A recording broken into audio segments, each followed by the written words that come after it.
Apu surprise. Seriously baby, তুমি pregnant? হ্যাঁ serious. তুমি আমাকে জানাওনি কেন? আমি তো ভেবেছিলাম আমি তোমাকে সারপ্রাইজ দিব, এর জন্য। তুমি সারপ্রাইজে সাকসেস হয়েছো। সিরিয়াসলি আমি অনেক খুশি।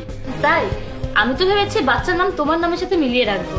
বাচ্চার নাম কিন্তু আমি রাখবো। আরে তুমি বুঝছো না কেন? বাচ্চার নাম তো বাচ্চার মায়েরাই রাখে। তাতে কি হয়েছে? আমার বাচ্চার নাম আমি রাখবো।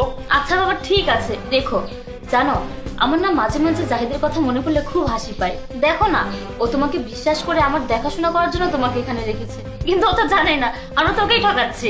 বেচারাটা না অনেক বোকা, আমি যা বলি তাই করে। বলতে পারো আমাদের এটিএম বুথ। তা অবশ্য ঠিক বলেছো।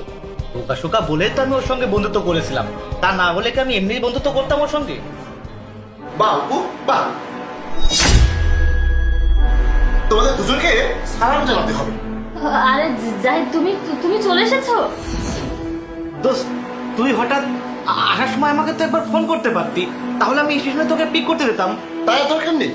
একটা কথা কি জানিস, আমি যে এখানে এসে এসব দেখবো এটা আমি কল্পনাও করতে পারিনি। মানে কি বলছো তুমি? আচ্ছা যাই হোক, তোমার কথা পরে শুনবো, আগে তুমি আমার কথা শোনো। আমি না প্রেগনেন্ট, আমার পেটে তোমার বাচ্চা। আচ্ছা তাই?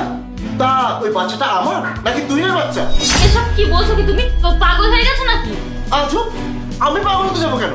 আরে দোস্ত, তুই পাগল না হলে এসব আজব কথা বলছিস কেন? আমি আজব কথা বলছি তাই না? তাহলে এসব কি? অপু সারপ্রাইজ। তুমি প্রেগনেন্ট? তুমি আমাকে জানাওনি কেন?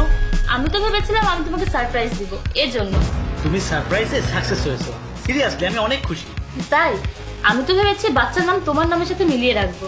দেখো না, ও তোমাকে বিশ্বাস করে আমার দেখাশোনা করার জন্য তোমাকে এখানে রেখেছে, কিন্তু ও তো জানে না আমরা তোকেই ঠকাচ্ছি। এগুলো কি মিথ্যে অপু? আমি তো তোমাকে সারপ্রাইজ দিতে এসেছিলাম, কিন্তু আমি সারপ্রাইজ দিতে এসে এখন নিজেই সারপ্রাইজ হয়ে গেলাম। ছি ছি ছি, তুই তোর কি একটু লজ্জা করো না? তুই আমার বন্ধু হয়ে এসব কাজ করতে? তুমি যখন সবটা সত্যিটা জেনে গেছো, তাহলে তোমার কাছে লুকিয়ে আর কি লাভ? বিয়ের আগে থেকে আমি তোমাকে না তুহিনকে পছন্দ করতাম, কিন্তু তুহিনটা থাকতো তোমার ছায়, ও তো তখন কিছুই করতো না। তাই আমার বাবা মা তুহিনের সাথে বিয়ে দিতে রাজি হয়নি। আর বাবা মা তো তোমাকে পছন্দ করেছিল, কারণ তুমি তো একটা সাকসেস মানুষ ছিলে, কিন্তু তুমি তো আমাকে সময়ই দাও না। ছি, তাই বলে এসব করবে তোমরা? আরে অপু, তুমি তো আমাকে একবার বলতে পারতে যে তুমি আমাকে নয়, তুমি তুহিনকে ভালোবাসো, তাহলে আমি তোমাকে কখনোই বিয়ে করতাম না। আমি যেভাবেই হোক তোমাদের দুজনে বিয়ে দেওয়ার ব্যবস্থা করতাম। আর তুহিন, তুই তো আমাকে অন্তত একবার বলতে পারতিস। তুই তো আমাকে ঠকিয়েছিস, তোরা দুজন মিলে আমাকে ইউজ করেছিস। আমি তোকে এতটা বিশ্বাস করতাম যে তুই কিন্তু আমার পরিবারেরও কেউ নস। তারপরেও আমি তোকে আমার ফ্ল্যাটে থাকতে দিয়েছি, আমার অফিসে চাকরি দিয়েছি। আমি তো তোকে বিশ্বাস করে এখানে থাকতে দিয়েছিলাম যে তুই এখানে কাজ করিস আর অপু লেখাপড়া করে, যাতে অপুর কোনো সমস্যা হলে তুই দেখতে পারিস, ও যাতে অন্য কোনো ছেলের সাথে মেলামেশা করতে না পারে। কিন্তু এখন তো দেখছি ওর সম্পর্ক তোর সাথেই। জানো অপু, আমি তোমাকে অনেক ভালোবাসতাম, অনেক বিশ্বাস করতাম। আমি একবারও ভাবতে পারিনি যে তুমি আমাকে এভাবে ঠকাবে। তুমি কিভাবে পারলে আমার সাথে এমনটা করতে? তুমি তো আমার জীবনটা নষ্ট করে দিলে। আর তুহিন, তোকে তো তোর যখন যে প্রয়োজন হয়েছে আমি তোর পাশে এসে দাঁড়িয়েছি। আর তুই তুই আমাকে এই জীবনের সবচেয়ে বড় ধোকাটা দিলি। একবারও দ্বিধাবোধ করলি না? তাহলে যেই প্লেটে খাস সেই প্লেটটাই ফুটো করিস। আমি তোমাদের দুজনের নামে ফ্রড কেসে মামলা দিব। আর অপু, আমি না আজকের পরে তোমার সাথে এক মুহূর্তের জন্য সংস্পর্শ করতে পারবো না। এই সমস্ত জানার পরে আমি তোমাকে কালকে ডিভোর্স দেবো। আর তুহিন, তুই তোমার বন্ধু ছিল, তোর সাথে তো আমার সেই ছোট কাল থেকে সম্পর্ক, আর তুই আমাকে এইভাবে ঠকালি।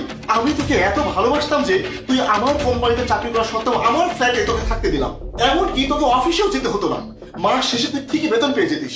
তারপরেও তুই আমার সাথে এমনটা করলি, কেন করলি? তোকে তো আমি ছাড়বো না, তোর থেকে আমি সবকিছু হিসাব পাই টু পাই বুঝে নিব।